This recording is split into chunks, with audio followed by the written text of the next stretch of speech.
पहले का आदमी ईमानदारी से जीवन जीता था।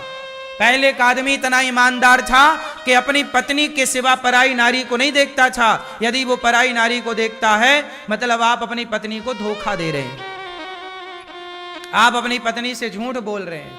और धोखा तो धोखा है, चाहे पत्नी को दो या पति को। आजकल कुछ स्त्रियां भी अपने पति के होने पर भी पर पुरुष से छिप छिप के बात कर लेती हैं, और कुछ तो भाग भी जाती हैं पराये मर्द के संग। कुछ कुछ ये भी देखने को मिलता है। तो ये क्या है? धोखा है। ऐसे धोखेबाजों को भगवान मिल जाएंगे, इन्हें करोड़ों जन्म अभी और लेने पड़ेंगे। इसलिए कहता हूं आप जीवन को ऐसा जियो कि आपके जीते जी आपको ऐसा फील हो कि मैं बैकुंठ में हूं, और जो यहां बैकुंठ में वो वहां भी बैकुंठ। फिर तुम्हारी दुर्गति नहीं होगी, सदगति होगी। आज्ञा का पालन। क्यों मैया? ईश्वर की आज्ञा क्या है? पति कौन होता है? बोलो। पति भगवान है। ईश्वर कहते हैं कि पति को भगवान की तरह मानो। ईश्वर कहते हैं कि पत्नी को देवी की तरह सम्मानित करो। यत्र नार्यस्तु पूज्यन्ते। आप अपनी पत्नी को थप्पड़ मार रहे हैं, आप अपनी पत्नी को मार रहे हैं, इसका मतलब आप ईश्वर की आज्ञा का उल्लंघन कर रहे हैं। कहीं ये आज्ञा नहीं है कि आप अपनी पत्नी को मारो। मारने का अधिकार नहीं है आपको। यदि कुछ बात समझ में नहीं आ रही आप डांट सकते हैं, बस आप मार नहीं सकते। बात सही है। लेकिन आज सब लोग भगवान की आज्ञा का क्या कर रहे हैं? उल्लंघन। कोई नहीं सुन रहा।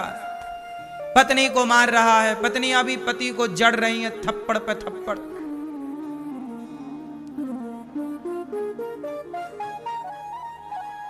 एक दूसरे से कोई कम नहीं। कोई आजकल बेटा अपनी मां को मार रहा है, बेटा अपने बाप पे हाथ उठा रहा है, छोटा भाई बड़े भाई को मार रहा है, बड़ा भाई छोटे भाई का मर्डर ही कर दे रहा है।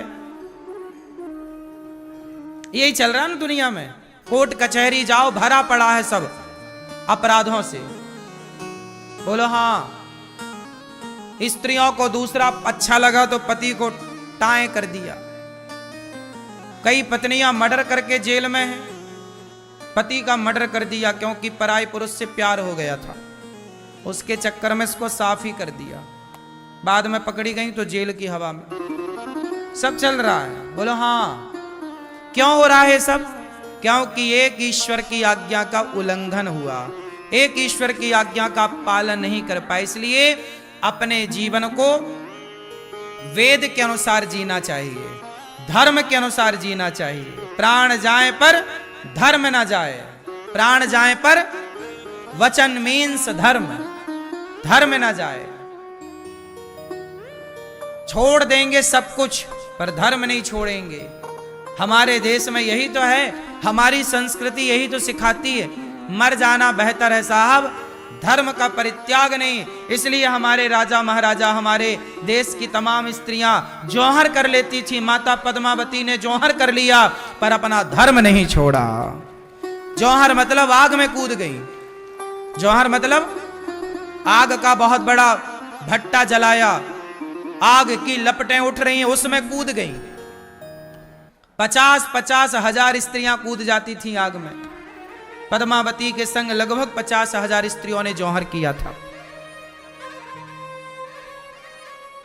जब एक राजा, जब जैसे राजा आया दूसरा, जैसे मुगल आए और मुगलों ने क्या किया कि आपके राज्य पे कब्जा कर लिया, तो राजा मर गया और सेना भी मर गई।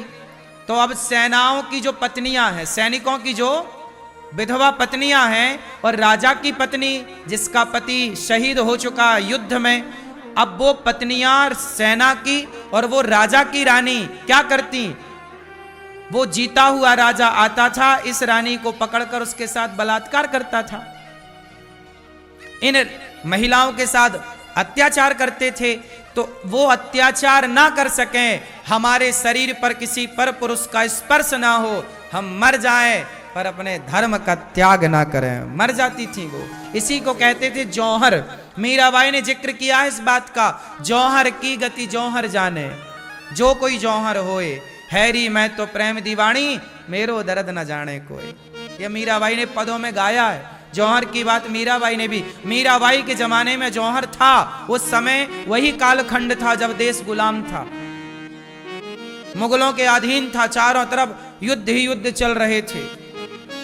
आज का भारत फिर भी उस समय के भारत से अच्छा है। उस समय युद्ध ही युद्ध था, चारों तरफ खून की नदियां थी, लेकिन उस समय तलवार की नोक गर्दन में थी, लेकिन लोग मर गए पर धर्मांतरण नहीं किया, धर्म को नहीं छोड़ा, अपने धर्म से इतना प्यार था।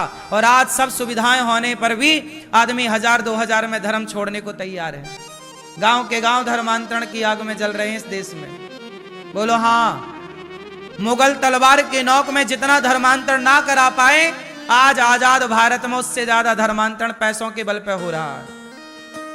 बोलो हाँ। ये बड़ी विडंबना है। ये इसलिए हुआ क्योंकि आप अपने बच्चों को धर्मात्मा ना बना पाए, धर्म का पाठ ना पढ़ा पाए, बता ना पाए कि धर्म की वैल्यू क्या है, धर्म की कीमत क्या है। स्वधर्मे निधनम श्रेयः पर धर्मो भयावह, गीता में भगवान कहते हैं। धर्म बड़ी चीज है साहब, धर्म ही चला गया तो हम बचे किस काम के।